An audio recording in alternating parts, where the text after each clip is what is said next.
Hello, welcome to GNM nursing complete study. आज हमारा ये सेकंड पार्ट है एक्सक्रीटरी सिस्टम का। तो इसमें है कि फंक्शन ऑफ किडनी, फंक्शन के इसमें किडनी के अलग अलग फंक्शंस होते हैं। Formation of urine, the main function of kidney is to form and excrete urine which is complete in the following step.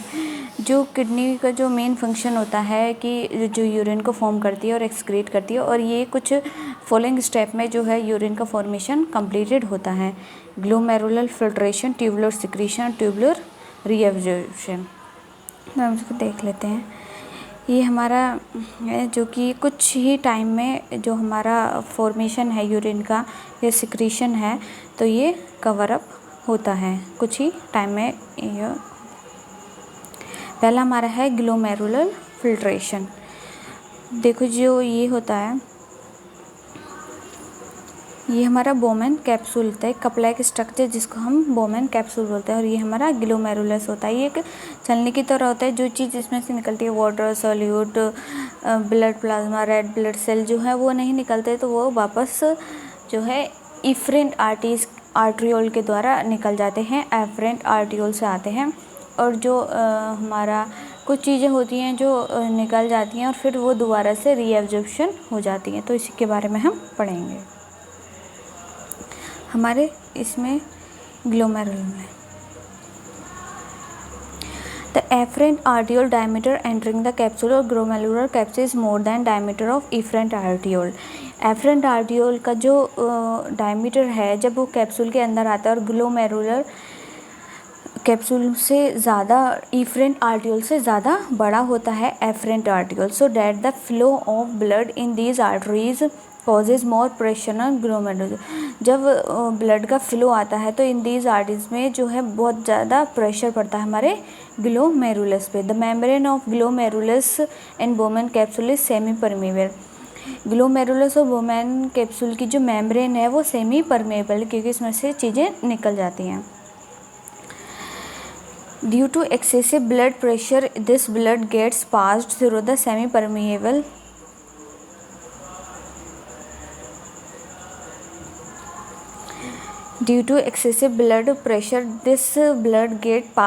semi-permeable wall as well as glucose, serum, urea, serum creatinine and many other susceptible substances found in the blood crosses the semi-permeable membrane.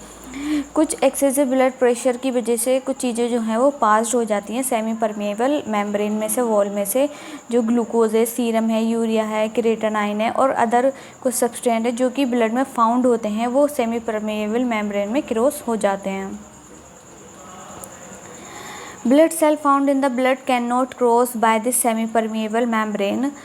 Blood cells found in the blood can not, जो blood होता है वो semi permeable membrane में से बाहर cross नहीं होता। 120 ml of urine get filter in each minute. 120 ml जो है यूरिन है वो हर एक मिनट में फिल्टर्ड होता है। Therefore it is called glomerular filtration rate of the kidney, और इसी को हम ग्लोमेरुलर फिल्ट्रेशन रेट कहते हैं किडनी का। It is also displayed in short form JFR। इसकी जो डिस्प्ले में जो शॉर्ट फॉर्म है वो JFR है। सेकेंड है हमारा ट्यूबुलर सिक्रीशन। अब ट्यूबुलर सिक्रीशन क्या होता है, ट्यूबुलर में कैसे वो सिक्रीट होता है। The tubular secretion is an active process, एक एक्टिव प्रोसेस है, मतलब एकदम से होने वाला प्रोसेस है। Is carried out as convoluted tubules, और ये जो कहाँ ले जाता है, ये कॉन्वोल्यूटेड ट्यूबुल्स में ले जाता है। इसमें DCT, PCT, loop of Henle और कलेक्टिंग डक्ट्स होते हैं जो उसमें कॉन्वोल्यूटेड ट्यूबुल्स में ले जाता है। Many unwanted substance can not filter, कुछ अनवांटेड सब्सटेंस होते हैं वो फिल्टर नहीं होते during the glomerular filtration process के दौरान, and remain in the blood because the blood is present in the glomerulus only for a short time. और जो ब्लड होता है वो ग्लोमेरुलस में कुछ ही टाइम के लिए रहता है।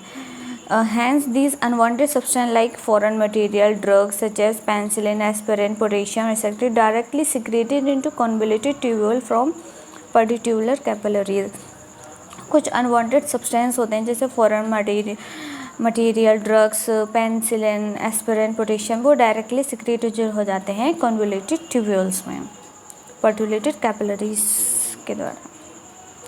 अब आ रहा हमारा ट्यूबुलर रीअब्जॉर्प्शन।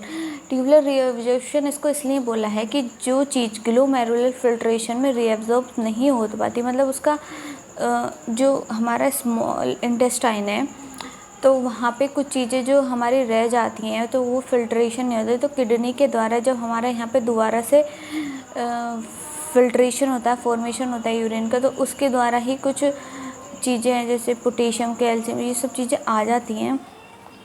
वाटर है, सीरम और कुछ प्रोटीन्स हैं, मिनरल्स हैं, जो चीज़ें रह जाती हैं तो वो दोबारा से जो है कॉन्वोल्यूटेड ट्यूब पीसीटी डीसीटी में जो ये नेफ्रॉन का जो स्ट्रक्चर होता है उसमें दोबारा से रीएब्जॉर्प्शन होता है, इसलिए इसको हम ट्यूबुलर रीएब्जॉर्प्शन बोलते हैं, क्योंकि इसमें दोबारा से ट्यूब में रीएब्जॉर्प्शन होता है यूरिन के द्वारा। About 120 ml of urine get filtered by the glomerular and it is called glomerular filtration rate। 120 ml get filter करता है जिसको हम ग्लोमेरुलर फिल्ट्रेशन रेट बोलते हैं। Thus the amount of urine filtered by the glomerular is 1 hour approximately 7 litre से 7.5 litre at this rate is 1 day में इतना जो हमारा यूरिन फिल्टर्ड होता है। The substance reabsorbed are highly required by the glucose, water, sodium, chloride, ये सब चीज़ें जो हैं दोबारा से रीएब्जॉर्प्शन हो जाती हैं। Water, sodium chloride absorbed in the loop of Henle, water sodium chloride जो है वो दोबारा से लूप ऑफ हेनले में जाती हैं। हमने बताया था कि ये बोमेंस कैप्सूल है, ग्लोमेरुलस, तो ये हमारा ये है ऐसे, ये हमारा पीसीटी है, ये डीसीटी और ये हमारा लूप ऑफ हेनले है।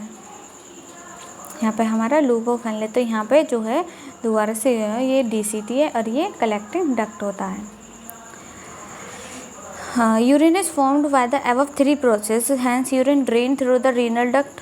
3 प्रोसेस में होता है, रीनल जो है बहुत सारे renal duct reaches the collecting duct tubules में from there is the first goes into the minor calyx, सबसे पहले माइनर कैलेक्स में आता है and then the major calyx and then reach renal pelvis में आता है and in the end it reaches the urinary bladder through the ureters where it is filled and removed from the body from time to time according to the urine's pressure।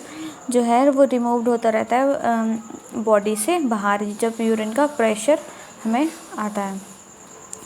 Composition of urine, about 98% of the urine is made up of water और urea से 96 water से और 2% urea से and the remaining 2% is compose. हम किसको compose करेंगे? Creatinine, sodium, potassium chloride, urine acid और sulphate को हम कंपोज करेंगे, रिमेनिंग 2% यूरिन। इंपॉर्टेंट पॉइंट क्या है? Specific gravity of urine is 1.01 and 1.025। The pH of urine is between 4.5 to 8। आउटो regulation of filtration क्या होता है? Blood flow in the kidney is control via mechanism which is called auto regulation। It keep the renal blood flow continuously in the kidney is a certain amount when a person is tallest blood pressure decrease below 80 mm of Hg then relation क्या होता है कि जो blood का जो flow है kidney में वो दोबारा से जो है आउटो रेगुलेशन हो जाता, फिल्ट्रेशन हो जाता है।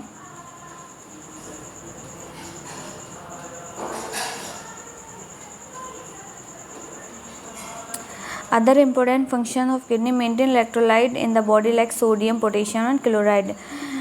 मेंटेन कर रखता है हमारे जो इलेक्ट्रोलाइट है बॉडी में उसको, जैसे कि सोडियम, पोटेशियम, क्लोराइड में पीएच ऑफ ब्लड को भी मेंटेन, क्योंकि जब हमारे बाहर निकलेगा तो प्रेशर पड़ेगा हमारे हर चीज़ पे, वो फिर मेंटेन रखता है। The kidney excrete out the metabolic waste product present in the body. जो किडनी है वो एक्सक्रीट आउट करती है जो मेटाबॉलिक वेस्ट होता है जो हमारे बॉडी में प्रेजेंट रहता है। A hormone erythropoietin is secreted by the kidney which induces the formation of red blood cell। एक हार्मोन है जो एरिथ्रोपोइटिन है जो सिक्रेटेड करता किडनी में सिक्रेटेड होता है जिसका फॉर्मेशन रेड ब्लड सेल को फॉर्मेशन करना होता है। Therefore it is very necessary the process of erythropoiesis, ये बहुत ज़रूरी है। The kidney also secrete another hormone called renin. एक किडनी जो है वो दूसरा भी हार्मोन सिक्रेट करती है जिसको हम रेनिन बोलते हैं। Which act to restore normal blood pressure व increasing the filtration rate in our body. इसका एक्ट क्या होता है कि ये जो नॉर्मल ब्लड प्रेशर है उसको रिस्टोर करता है और वह इंक्रीजिंग द फिल्ट्रेशन रेट, हमारे जो फिल्ट्रेशन रेट है इंक्रीज करता है हमारी बॉडी में। This hormone act upon the juxtaglomerular apparatus of the kidney. और ये कहाँ पर होता है? Upon the juxtaglomerular apparatus of the kidney में। Thank you for watching this video.